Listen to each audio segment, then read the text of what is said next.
कहानी की शुरुआत होती है एक 26 साल के एम्प्लॉय पप्पू से, जो उस लड़की के साथ डिनर कर रहा है जिससे वह प्यार करता है, और वो उसकी सीनियर उसका थैंक्स कहती है इस डिनर के लिए। अब यहाँ पप्पू हिम्मत करके उससे कहता है कि क्या वह उसकी गर्लफ्रेंड बनेगी, पर उसकी फूटी किस्मत रंगरेजी कहती है माफ करना, पर मैं किसी और के साथ 5 सालों से रिलेशनशिप में हूँ। अब पप्पू रिजेक्ट होने के बाद अपने दोस्त के पास आकर फ्रस्ट्रेशन में पी रहा होता है कि रंगरेजी ने मुझे ये बात पहले क्यों नहीं बताई। उसका दोस्त टाइम देखता है और कहता है बहुत हुआ भाई, अब तुझे घर जाना चाहिए। पप्पू कहता है ठीक है भाई, अब तू भी जाने को कह ही रहा है तो ठीक है। फिर वो सड़कों पे चले जा रहा होता है बड़बड़ाते हुए कि दोस्त दोस्त ना रहा, प्यार प्यार ना रहा। तभी पप्पू जोर से चुटकी को बुलाता है और उसकी प्रोजेक्ट में किए गलती के लिए डांटता है और कहता है हमें यह आज ही ठीक करना होगा। चुटकी कहती है नहीं तो क्या होगा। पप्पू कहता है नहीं तो मुझे इस प्रोजेक्ट से निकाल देंगे और तुम्हें किसी और कॉलीग के साथ काम करना पड़ेगा। चुटकी कहती है ठीक है, मैं अभी ठीक करके देती हूँ। उनकी यह सब बातें रंगरेजी सुन रही होती है। इसके बाद चुटकी पूरे दिन उस पे काम करती है और रात में पप्पू उसके लिए डिनर लेके आता है और कहता है हो गया खत्म। चुटकी कहती है हाँ, और पूछती है आजकल तुम डेली सेव करके आने लगे हो और सुना है तुमने गर्लफ्रेंड भी बना ली है। पप्पू कहता है कि यह झूठ है।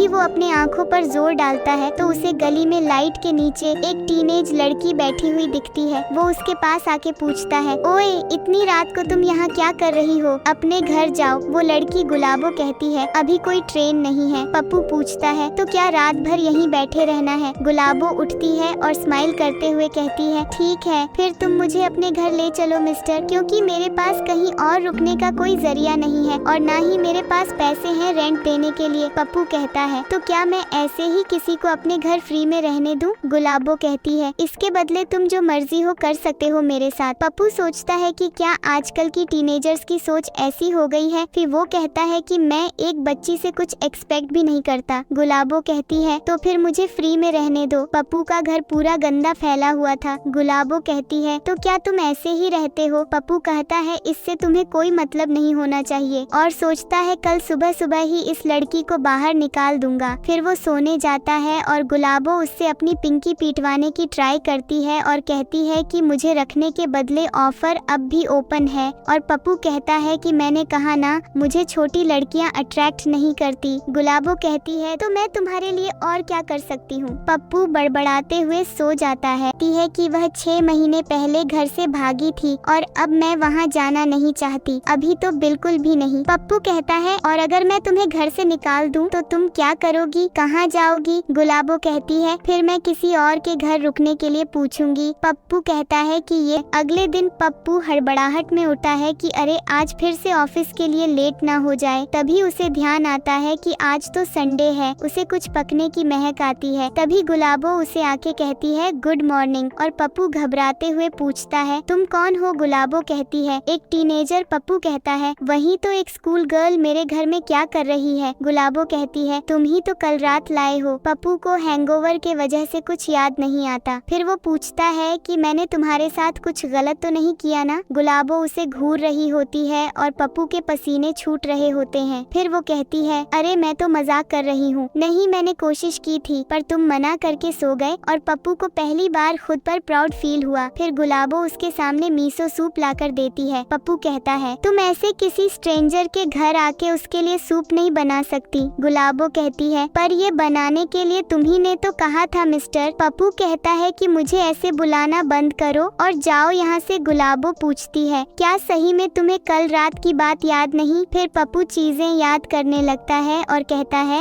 हाँ याद आया, तो तुम वही स्ट्रीट लाइट वाली लड़की हो। फिर गुलाबो उससे उसका नाम पूछती है और कहती है अब पप्पू की तरह इस सूप को पियो। पप्पू कहता है मेरे बॉस जैसे बात करना बंद करो। और फिर वो मीसो सूप ट्राई करता है जो काफी बढ़िया बनी थी। गुलाबो कहती है तुम चाहते थे ना कि ये रंगरेजी तुम्हारे लिए बनाए। पप्पू सुनकर शॉक था कि तुम रंगरेजी के बारे में कैसे जानती हो। गुलाबो कहती है क्योंकि तुम सपने में उसका नाम ले रहे थे। पप्पू कहता है तुम मुझे अच्छा लगने के लिए यह सब करना बंद करो। तभी गुलाबो फिर से अपनी पिंकी पिटवाने की तैयारी करने लगती है और पूछती है कि क्या रंगरेजी के संतरों का साइज मेरे से भी ज्यादा है। पप्पू रंगरेजी को सोचने लगता है और कहता है कि हाँ उसके F साइज के होंगे।